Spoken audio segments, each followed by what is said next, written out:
Hello and welcome to the Intel Brief. Today is Monday, 17 March. I'm your host Daniel, and today we'll be covering Belgium and Rwanda have expelled diplomats over the DRC conflict. The Serbian government has denied using sonic weapons at the protests over the weekend.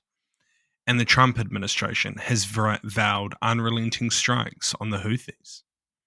So firstly, Belgium and Rwanda have expelled each other's diplomats in a worsening dispute linked to the conflict in the eastern DRC. Rwanda announced today that they have cut diplomatic ties with Belgium, ordering the Belgian diplomats to leave the country within 48 hours. The Belgian foreign minister has called Rwanda's decision disproportionate and responded by declaring that Rwanda's diplomats were persona non grata. This escalation stems from Belgium's criticism of Rwanda's involvement in the DRC conflict and its push for the EU to suspend a raw materials agreement with Rwanda. Tensions centre around the Rwandan-backed M23 rebel group, which has taken control of key cities in eastern DRC. While Rwanda denies supporting M23, the UN estimates that the country has around 4,000 troops within the eastern DRC borders. Belgium, which its colonial history in both Rwanda and the Congo, has taken a strong stance against Rwanda's involvement. Rwanda, in turn, has accused Belgium of being biased and attempting to destabilise the region. Meanwhile, peace efforts continue, with delegations from both sides meeting in Angola for peace talks. So what? This seems like a bit of a ridiculous fallout, and fair play to Belgium for calling out Rwanda, who are highly likely directly controlling M23. However, the immediate pushback using the narrative of the colonial history shows the challenges Western countries face in supporting African nations. It is so easy for African leaders to discredit anything Western countries do using narratives such as this. Though hope still remains that peace talks in Angola will give some positive signs, it is likely that the peace process will need to be completed without Western support. And next, the Serbian president has denied allegations that his police force used a banned sonic weapon known as a long-range acoustic device to disperse protesters in Belgrade over the weekend. He dismissed the accusation as a vile lie and stated that while he had seen such a weapon used abroad, no such sounds were heard in Belgrade. Despite denying the claims, he announced an investigation into the matter, but also suggested that those spreading the allegations should be prosecuted.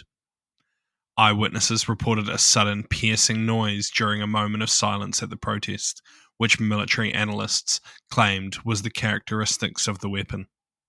The Belgrade Center for Security Policy condemned the alleged use of the weapon, calling it an attempt to incite chaos and delegitimize the protests, while also pointing out that its use is illegal under Serbian law.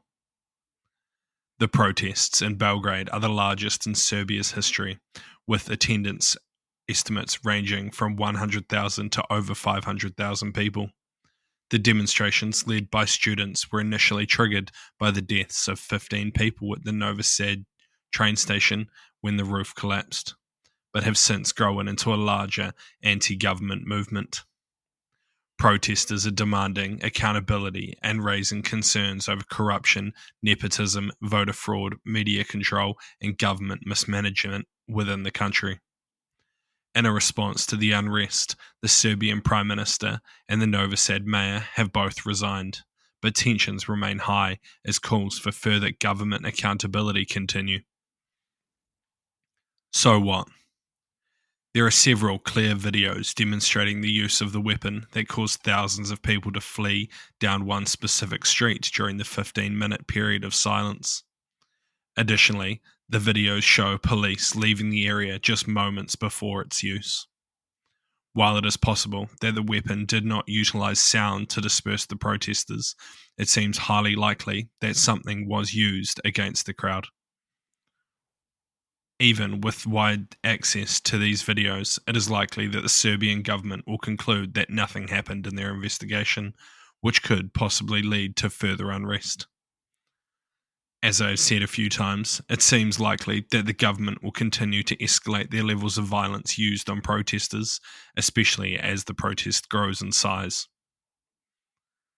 And lastly, the United States has vowed to continue striking Yemen's Houthi rebels until they cease attacks on international shipping, with the Defense Secretary emphasizing that the campaign aims to protect freedom of navigation. President Donald Trump reinforced his stance, warning the Houthis that threats of overwhelming force and also calling on Iran to stop the support of the group. The Houthis, in turn, have escalated their attacks, attempting to target USS Harry Truman and another US warship in the Red Sea, prompting American fighter jets to intercept multiple drones. The Houthi leader has pledged further retaliation as long as US strikes continue, while also calling for mass protests in Yemen. The international response to the crisis has been mixed. The UN Secretary General urged restraint, warning of further destabilization in Yemen and a worsening humanitarian conditions.